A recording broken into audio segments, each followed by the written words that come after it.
Well, hi everybody. In this screencast, we get to talk about the idea of a limit. We're at the very beginning of the idea of a limit, and if you've covered the idea in a pre-calculus class, then a lot of this is going to look very familiar. Let's take a look, if we can, at a function. I drew this myself, and in fact, oh yes, there it is. It's got an equation right there. This is x cubed minus 8 over x minus 2. And I'll take a picture of this because it lasts longer. There it is, and I'll bring that into my notes, and we'll talk about it briefly. Oh, not there. Silly.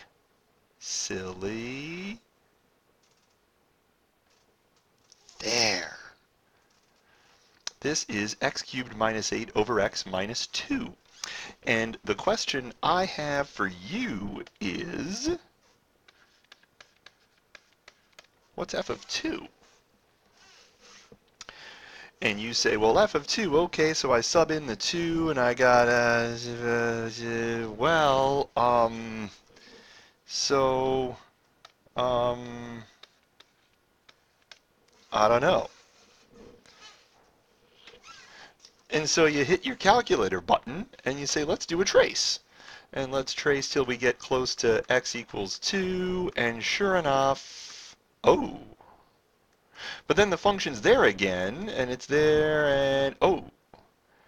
And so the question is, what is in that spot on the function? And the answer is, there's a hole.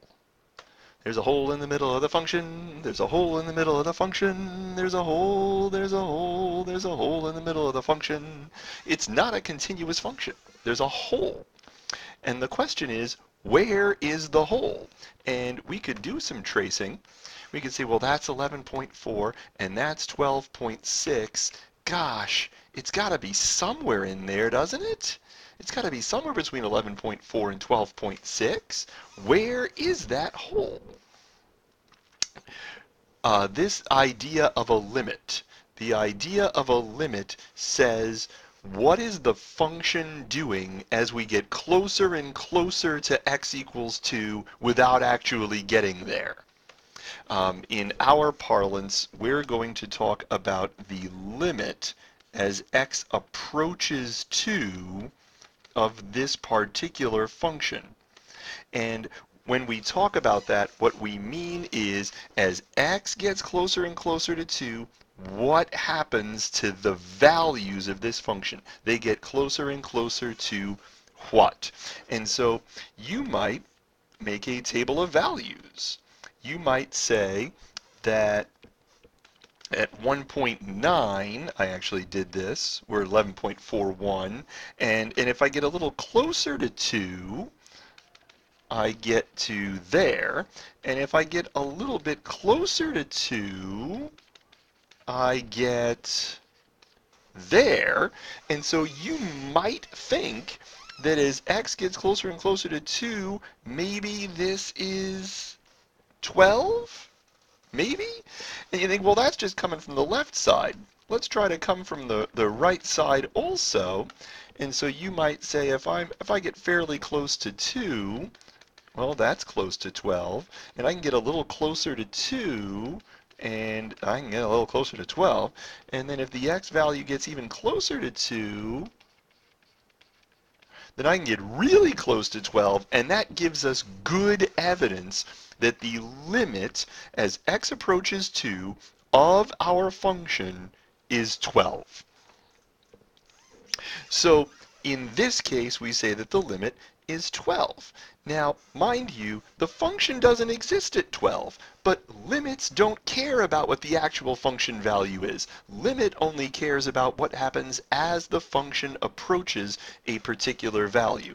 So if we were to have the case where the function were continuous, where the hole was plugged in, then the limit would be 12.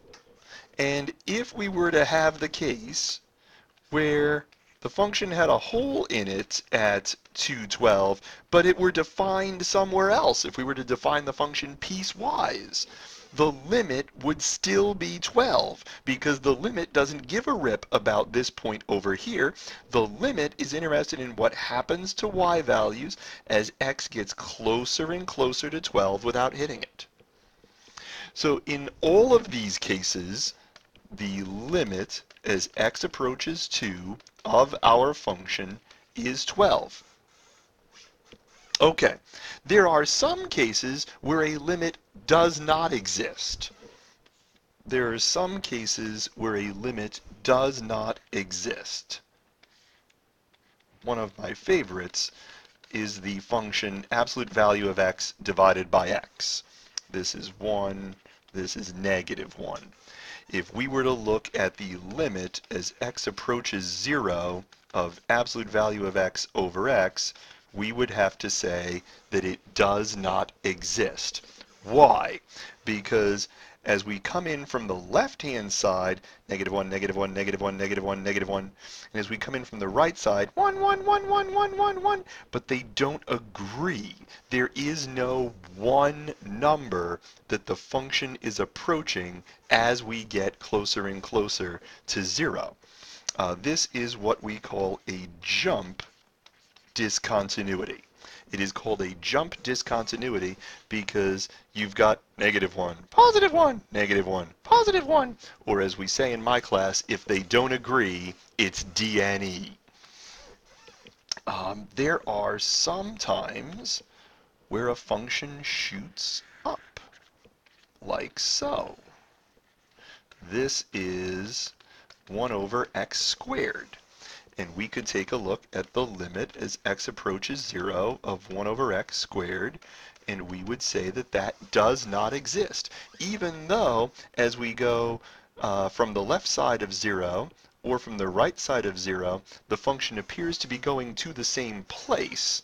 That same place is infinity, and infinity is not a number, so there is no number that the function is approaching as x approaches 0 from either side.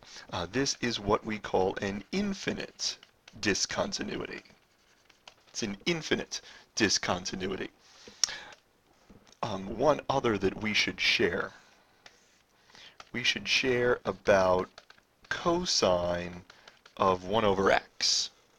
Now, cosine of 1 over x, if you graph the thing, looks very normal for a while, looks very normal for a while. And then some randomness happens in here, some randomness happens in here.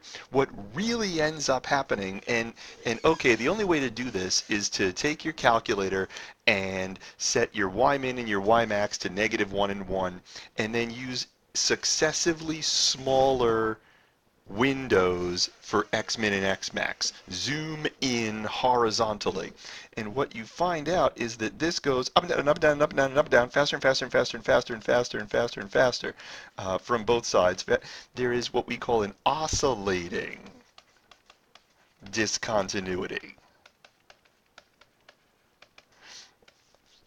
meaning that there is no number that our function approaches as x approaches 0 from either side. So that limit does not exist. Okay? Okay. So I'm going to pause here, and we're going to talk about limit laws in the second video. We've got 3 short ones, about 10 minutes apiece for this lesson. Thanks, everybody.